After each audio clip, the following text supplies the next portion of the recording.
Once upon a time, in a city of Owerri, there lived two couples named Uzo and Oma.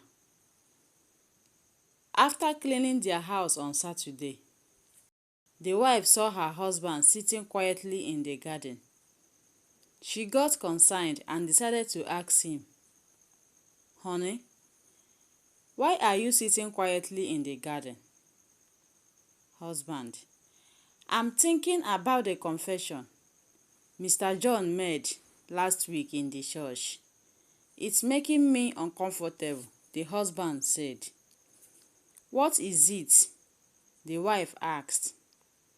Husband: "Mr. John confessed that he has slept with all the married women in the church, but only one woman didn't want to sleep with him because she fears God." Wife: "It must be Madam Grace. She is always doing holy holy." Couples fight, part 2.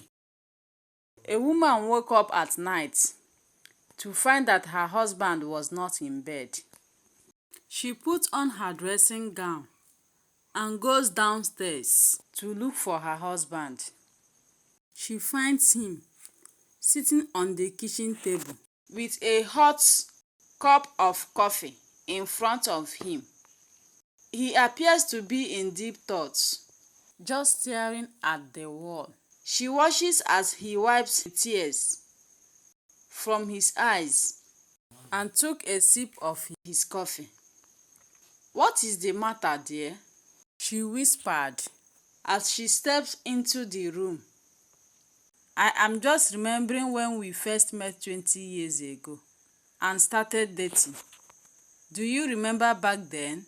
he asked solemnly. The wife was touched to tears, thinking that her husband is so caring. "Yes, I do," she replied. The husband paused. The words were not coming easily.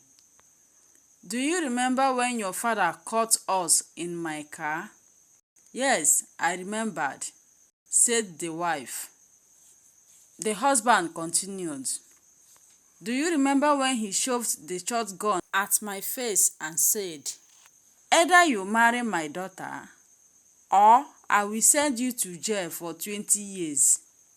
"I remember that also," she replied softly. He wiped another tears from his cheek and said, "I would have been released today if only I took the right decision."